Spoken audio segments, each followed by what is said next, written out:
बहुत सावधानी से कथा सुनिएगा और अपने चित्त में उतारिए। शिव महापुराण की कथा जिसके घर में चल रही है, जिसके टीवियों पर चल रही है, जिसके फेसबुक यूट्यूब पर चल रही है, जिसके मोबाइलों में चल रही है, घर में भले 5 मिनट शिव महापुराण की कथा चले, पर प्रतिदिन अपने मोबाइल को चालू कर 5 मिनट शिव पुराण चालू कर छोड़ दिया करो। घर में टीवियों पर अगर कथा आए तो भले सुनो चाहे नहीं सुनो, 5-10 मिनट उस टीवी को चालू कर छोड़ा करो, जिससे वो शिव महापुराण के शब्द हमारे घर के वातावरण को शुद्ध करें। मंदोदरी धर्म पत्र गया मंदोदरी के हाथ, मंदोदरी दौड़ के रावण के पास पहुंची। लंकेश की जय हो, लंकाधिपति की जय हो। रावण ने सोचा आज तो बड़ी जय जयकार हो रही मेरी, और मेरी धर्म पत्नी कर रही है। क्योंकि जिंदगी में केवल एक धर्म पत्नी ऐसी होती है, वो हर कभी पति की जय जयकार करती ही नहीं। कभी जिंदगी में किसी की भी पत्नी हो, वो कभी जिंदगी, तुम देखना अच्छे से अच्छे विद्वान की भी पत्नी होती है ना, विद्वान से विद्वान की पत्नी भी होगी, किसी विद्वान से विद्वान पंडित की भी पत्नी होगी, तो एकादशी पड़ोसन से पूछ के करेगी, पति से नहीं।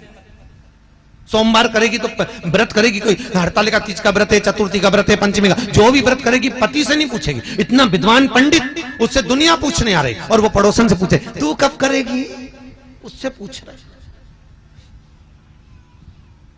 और बेचारा पति को बुरा नहीं लगे, बता हम तो विद्वान, हमसे दुनिया पूछ रही, और ये पड़ोसन से पूछ रहे। इसमें पत्नी की गलती नहीं, इसमें पति की सबसे बड़ी गलती है। पति ने हाथ करके अपनी इज्जत खराब करी। एक महाराज जी थे, प्रवचन में बोल रहे थे कि चतुर्मास में 4 महीना बैंगन नहीं खाना चाहिए। पत्नी भी बैठी थी, सुन लिया उसने, घर गई, सारा बैंगन उठा के नल्ले में पटक दिया, नाली के अंदर। पति आया शाम को, ला भोजन ला, उन्हें भोजन दी, मूंग की दाल ने रोटी। क्यों रही बैंगन कहां गया, कल तो लाया था मैं 80 रुपए का बैंगन की सब्जी बनाने के लिए। पत्नी बोली तुम ही तो बोले थे प्रवचन में, कथा में, कि 4 महीना चतुर्मास में बैंगन नहीं खाना चाहिए। मैं उठा के सब फेंके घोड़ा पे। पति सिर पे हाथ रख के बोला, अरे ओ भाग्यवान, चौकी की कथा चूल्हे में क्यों लाई।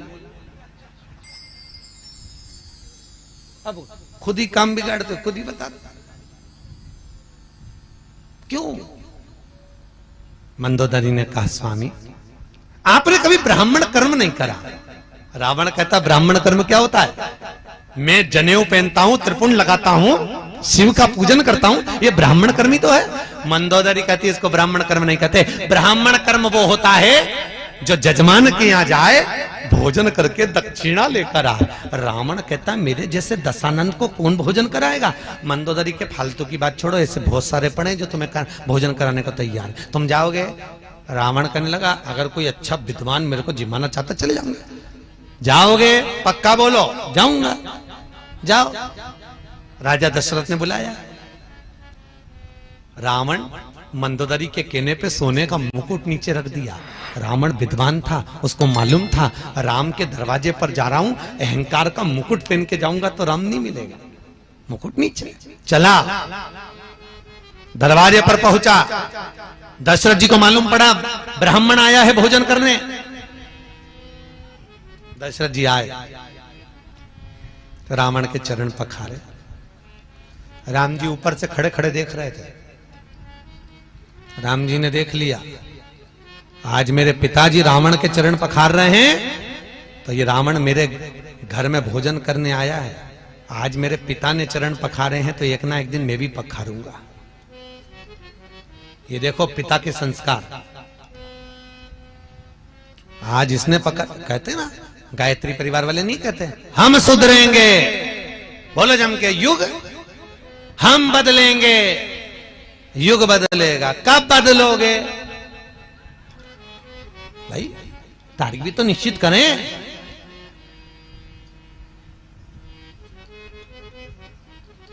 एक माता पिता ने अपने बच्चे को समझाया, सुन शाम को गुरुजी आएंगे, प्रणाम करना हो। हाँ, शाम को गुरुजी आए, चल प्रणाम करके नहीं करना। पिताजी ने 2 धर के दिया, गुरुजी प्रणाम कर, नहीं करना। बच्चा रोने लगा। इतने में माँ आ गई, माँ ने कहा बेटा प्रणाम कर ले, गुरुजी हैं, नहीं करना। माँ ने भी धो दिया उसको, मोगरी उठा के। इतने में गुरुजी बोले काहे को मार रहे हो कि प्रणाम नहीं कर रहा। तो गुरुजी बोले नहीं कर रहा तो मत करने दो, कम से कम तुम दोनों तो करो। अब जैसे ही माता पिता ने प्रणाम करा, बच्चे ने साष्टांग दंडवत कर दिया, क्योंकि हम झुकेंगे तो आने वाली पीढ़ी झुकेगी। सही बोलो जीजियों। पहले जो गांव में घर होते थे या शहर में घर होते थे, उसका जो दरवाजा होता था चौखट, वो बहुत छोटी होती थी। सही है कि गलत है? बहुत छोटी। आपके गांव में तो आज भी होगी कई कई जगह, बहुत छोटी चौखट। और आजकल चौखट हो गई बड़ी।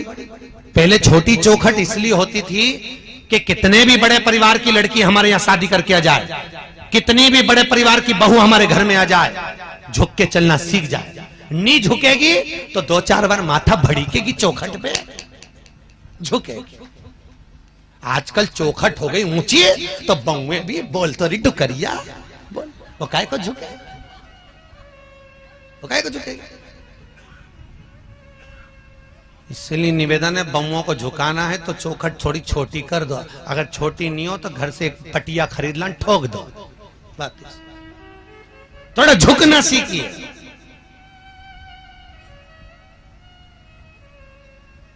झुकना जीते की पहचान है और अकड़ना मुर्दे की शान है। जो झुक रहा है वो जिंदा है, जो अकड़ रहा है कोई धन में, कोई सत्ता में, कोई लो काम में, कोई वासना में, वो सब मर चुके हैं, मुर्दे हैं। जो अकड़ रहा, 4 ट्रैक्टर, 3 मोटरसाइकिल न 2 गाड़ी, उसकी अकड़ देख के समझ में आ जाए मरा हुआ है, मर गया। ये जिंदा ही, जिंदा होता तो इतना क्यों अकड़ता? अरे बोलो तो नरम। जो धन पाकर भी नम्र रहे तो वो एक ही बात कहता है, सब उसी ने दिया है, हमारा है क्या? क्या लेकर आए थे? ऊपर से आए थे जब। अरे बोलो तो कुछ लाए थे? फ्रिज लाए थे, कूलर, वॉशिंग मशीन, जमीन? तुम्हें तो मालूम भी नहीं था कि कहां पैदा हो गए। ये भी नहीं मालूम था कि पूरा शरीर अच्छे से मिल जाएगा, हाथ पैर पांव आंख नाक, एक आध आंख निपटा के भेजता तो क्या कर लेते? अरे बोलो तो वापिस के झगड़ा करने जाते हैं कि लड़ाई करने जाते हैं? पूरा डिपार्टमेंट अच्छा दिया उसने। तुम्हें यह भी नहीं मालूम था कि अच्छे घर में पैदा हो जाओगे, पान तलई में आ जाओगे, अच्छी जमीन जायदाद घर परिवार सब अच्छा मिल जाएगा, अच्छे कुल में पैदा हो जाओगे। यह भी नहीं मालूम था किसी भिखारी के घर में पैदा हो जाते और घंटा घर के पास में कटोरा लेके बैठे रहते तो? बोलो तो सही, उसकी कृपा कितनी है। सोचो, हर पल उसको धन्यवाद देना चाहिए, हर पल। ये जायदाद दी है, ये औलाद दी है, मुसीबत में हर वक्त इमदाद दी है। तेरा ही दिया मैंने खाया पिया है, तेरा शुक्रिया है, तेरा शुक्रिया है। मुझे भोले बाबा ने बहुत दे दिया है, तेरा शुक्रिया है, तेरा। पर करे क्या? कई कई को तो इतनी अकड़, कई कई माता ही कह देती है वो तो मैं जिंदा हूं इसलिए घर चल रहा है, जिस दिन मैं मर गई आटे दाल का भाव मालूम पड़ जाएगा। तो जो डोकरी बोले उससे कहते आधा घंटा